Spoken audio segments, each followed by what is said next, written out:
It says 10 o'clock on my computer, so I'm going to get started so that we get every minute of this session. It is just my great honor to introduce to you David Carless, who is from the University of the West of Scotland, and Kitrina Douglas, who is from the University of West London. First, what you should know is that they are my dear, dear friends. And second, they are my dear, dear colleagues. Whenever I think about autoethnography and performance in the same sentence, I think of David and Kitrina. I still remember the first time I listened to them present at ICQI. I was mesmerized. I was hooked. David's beautiful voice, Kitrina's blending harmonies, how they turned interviews into lyrics and research into song. Ah, they are indeed wonderful human beings and excellent award-winning researchers whose work spans the arts, the humanities, and social sciences. Published as films, documentaries, poems, songs, stories, and musical theater, along with academic peer-reviewed journal articles, books, and news media. Their work is creative, insightful, passionate, accessible, and meaningful. Everything you could want from scholarship.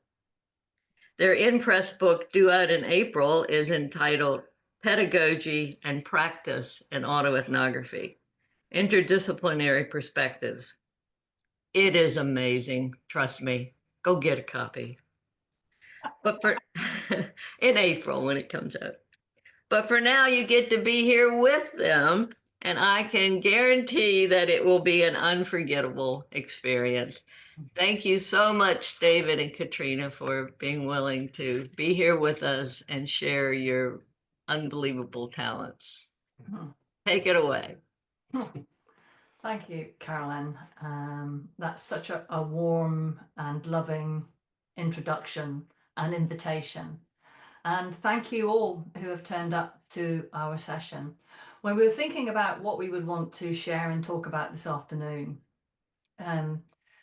we wanted to do a performance, and we wanted to include singing and playing, and in order to do that to its best, we needed to record it because Zoom doesn't allow very good recordings of guitar playing and singing. So we've done a 29.47 second recording, and we invite you, David's just putting it into the chat box, and we invite you to follow the link, watch this with us. You can feel free to leave messages in the chat box here or on the YouTube site, and then when it's over we'll come back here and invite further conversation with all of us in polyvocal dialogical conversation. So we'll go to that now and see you all back here in 29 minutes and 47 seconds.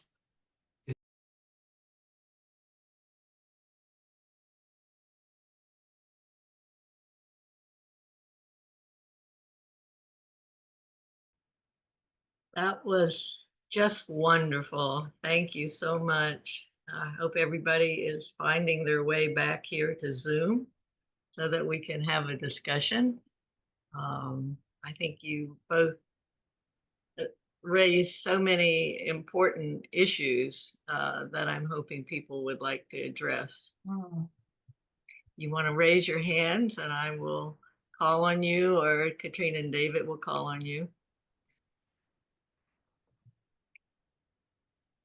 I was taken by so much, but especially the when you talked about the space you were both in when you're interviewing someone, and that was kind of one of my first awarenesses that I didn't want to do qualitative work with, you know, me here and them over there, and I'm asking questions and they're answering, or I'm in the field, but I'm somehow separate observing them, because it was so apparent to me that there was this space that was created that included the two of us or all of us and and so much was going on in there that was getting ignored because we thought we weren't supposed to include ourselves in what we were looking at, which is, you know, I was going to say it's impossible, but I guess people do try to do it, and I don't think they do it very successfully. Or I don't know why we want to do it, since so much of the meaning is in the space in between us.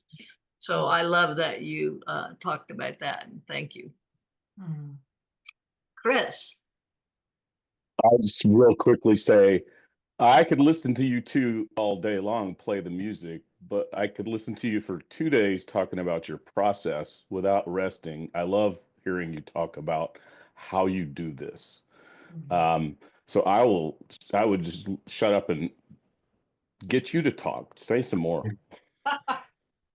Thanks, Chris. That's very kind. I mean, part of it, I think, I don't know if you feel this, but it's almost like as we talk, I feel like that's when I discover our process. It happens so sort of organically, subconsciously, so much surprise, so much by accident for me. It's actually it's mysterious, and as we talk, it's almost like I feel like start to understand a bit about the process through that kind of dialogue, you know, that sharing. Yeah. I mean, just going back to what Carolyn picked up on, you know, that ontic space. And Carolyn, I really liked when you talk about Jerry Wawicki and the work that you did with him. Something was amazingly happening there in that work and in the dynamic between you. And it's as you saying, we're asked to leave all of that out of our research. It just seems absurd, but it's so difficult to actually almost taste it, get a handle on what it is, that thing that's happening. And I think that's why people return to this like logical linear method that you can tick the box that you've done this and that, because we're frightened to let go of jumping into that space. Yeah. And I think you're exactly right. And the problem is we can, of course, never really know that space. We can access little pieces of it and then try to put it together in some kind of story that makes sense, or even if it's a fragmented story, and that touches other people's experience as well. So it is very complicated. Yeah, I think that's where the music helps.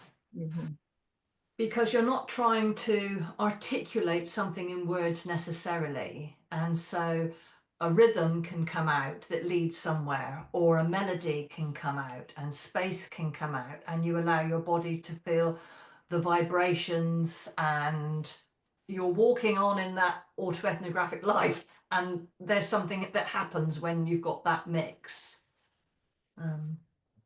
Chris, your hand's up again.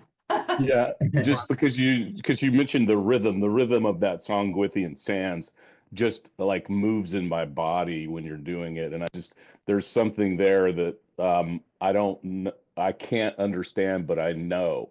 Yeah. So and it actually makes me want to write something. And also, I love the way music joins us together over things, and we can't necessarily articulate it. When we can't see it in this particular room, but what we've noticed when we perform live, people's feet are keeping tabs and their hands are nodding along. So people are with us in an embodied way, but there's nothing being said about it. So it's again another sort of the collage and assemblage of things that are happening around a particular theme. People join in with us in unexpected ways. And I like what Chris, you know, was saying then about I can't understand it, but I know it. I think you said, and that sense of a return. It's like a coming back to this knowing, even though it's a new discovery. And that, you know, that I don't understand that either, but I do experience that through songwriting. So it's like you're writing, you're going fishing. It is an inquiry of some kind. But sometimes when it all comes together, it's like, well, I've come back to this. I knew this before, but I didn't know that I knew this before. Or some part of me, whether it's just the Robin Wall Kimmerer talking about the spiritual, the intellectual, the body, the emotions, you know, it's almost somehow tying or connecting some of those things together when it works, which is, for me, is very grounding, very calming, sort of connecting in some way. Art's raised his hand as well, I can see that. Well, first of all, thank you very much for that. I was really moved by it on a number of levels. There's so much going through me right now as I try to express it. First of all, the way the two of you were there together in that moment, the way you looked at each other, the way you responded to each other, the kind of talk that it was, working through the possible meanings, memories, experiences. I get emails all the time from people who come across this expression of autoethnography as a way of life. Well, that was an example. You two exemplified that much better than any words I could ever attach to the process. You were in the process of doing it. And so I wanted to say that. And also in doing that, there was I can't remember his name, but some years ago, I ran across someone who was at the end of his life talking about his impending death. And he referred to talk as the kiss of life, a certain kind of talk. And that's what I experienced in being in your presence, even through film or video, that I felt you were embracing not only the ideas, but each other. And it was so relational. And the way it was expressed, I felt kissed, if you will, by you, by the two of you. That is a very hard thing to do and to express, but it just all felt so natural to the two of you and your relationship. So I thank you for that. The second thing I wanted to say very briefly, I was at a concert the other night. Tom Rush, I don't know if you know Tom Rush. He's an old folk singer. He's 84 years old. And he put on a concert for about 2.5 hours. And I last saw Tom Rush in 1973 in Cleveland. I was just finishing my PhD. And he wrote a song that was on his first album titled No Regrets. And that song came to have a lot of meaning to me as I was going through a formidable part of my life. And being in it, he sang that song at the concert. And it immediately put me back to where I was seeing him, being with him in 1973, and the ways in which I had played that song over and over again. It put me back in. So I guess what I'm trying to express is music and memory.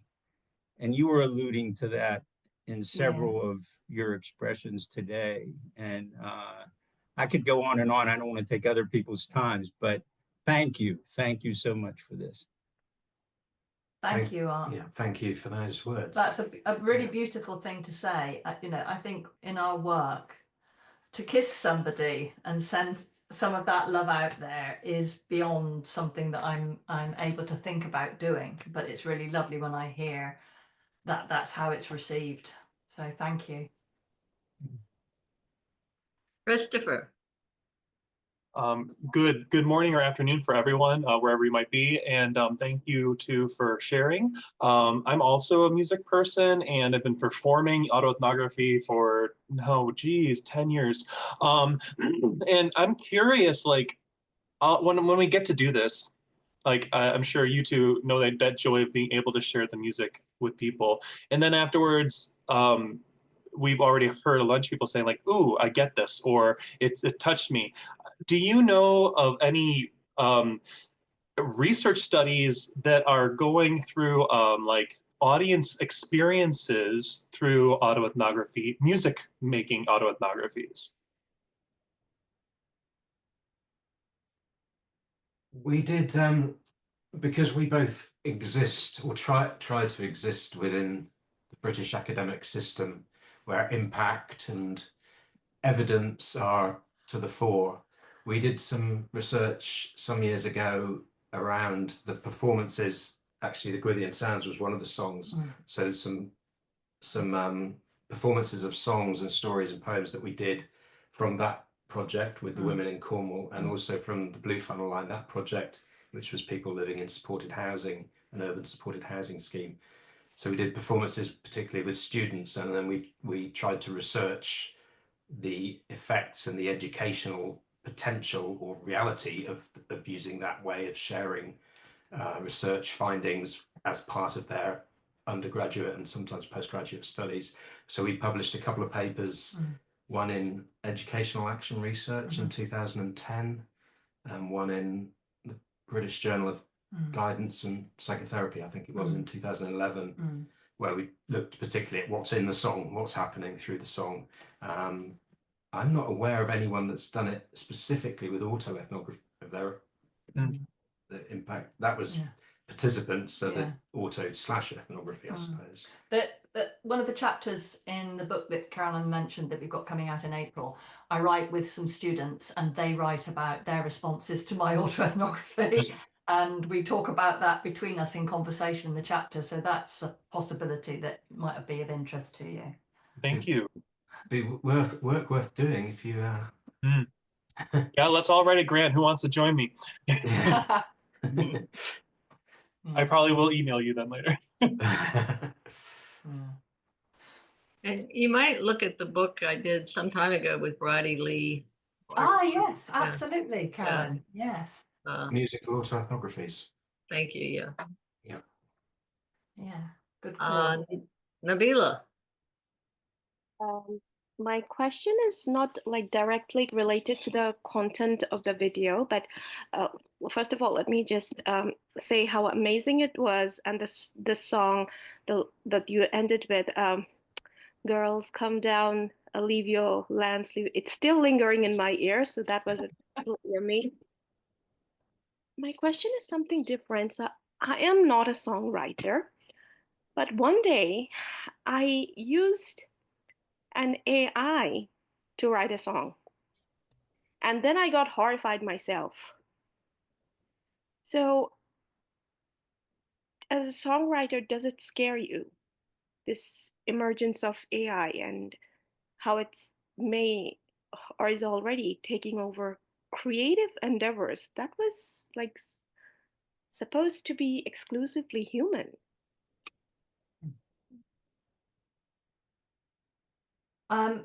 I don't really have too much good to say about AI, I have to admit. And we're being pushed to use it at my university and go on AI courses, and my concerns haven't been answered. I'm not interested in getting my students to, or myself, to get AI to write a poem or write a song, because it misses the point of engagement of your body. And it doesn't really matter whether it's it might not have literary merit or might not be accepted in songwriting courses, or you feel like you're not a songwriter. Jeff Tweedy, that book that you got at Christmas, who is, what's the band? Wilco. He has a lovely little book about songwriting, and he says, do you hum? Well, then you're making music. Do you, skip sometimes? Do you harmonize with something? Do you sing along? Well, you've got the musical skills there. And what happens is there's a next step after that of bringing that out of yourself. And that doesn't get taught in the general classes where you're, certainly in science classes, those steps aren't going to be taught. So people who say, we'll get AI to do it, really miss out on that point. And that's something that you picked up, Art, of the dynamic between you and another person when someone else can pick up and move what you're doing and make it sound better and make it sound fuller, and can take the simple little skills and help you make the next step. And that's a joyous journey from not very accomplished to becoming more accomplished. And Christopher Polos has been on that journey. He's got himself a guitar, and you know he's trying those things out, and other people are. And we shouldn't, just because we can't do it now doesn't mean we can't do it in the future. Just because someone uses a guitar, you don't have to use a guitar. You can go a cappella. So there's lots of ways to do this, and I'm not being seduced by AI personally. I don't know about. Yeah, well said. Okay, Nice. Jen has a question. Hi, Carolyn. Yeah, I just wanted to reflect on the comment about a lack of engagement with the body through using AI, because I have had a very similar experience with writing. Actually, I've realised that screens in my life are a really kind of negative influence on my attention and my energy. So I've started writing again. And I've also really re-engaged with my yoga practice, and there was something actually about the surfaces of a floor and a piece of paper, which are they're just open, you know, there's no user interface. So I'm actually a digital technologies, human computer interaction research, and so much of our lives these days is increasingly mediated and directed through technology, which which suggests ways of doing things. And I you know, that idea of kind of becoming analog again and working with musical instruments and pens and the floor, yeah, I think is so important. It just really spoke to me. It's been a real epiphany, actually, going back to the floor. Great. David and Kitrina, you have any last thoughts for us, or? Can I share the links? Yeah. We hopefully in the chat there's a link there to the book. Carolyn, thank you for mentioning that, which is an edited collection of people working in various media, really, with autoethnography and across different disciplines, and working with their students, and students working with their supervisors. And I've also just shared the links to 2 films that Kitrina made from the 2 songs that we've performed today with you, if you'd like to sort of see the film versions as well. And please do, as you said, please do engage, do leave comments. It's lovely to hear from you if you watch the film, any responses, and if you're using it in any way in your own work. Is there anything else you'd like to say? No, just how important it is to talk like this and have conversation, you know. Yeah. Lovely. We don't do enough of it, and I really enjoyed the conversation. And to thank you, Carolyn, for your introduction, and the invitation. Yeah, Art and Tony as well for inviting us to be here, and thank you for everyone coming along and joining in. Yeah, and for your comments. Thank you. Our pleasure. Thank you very much.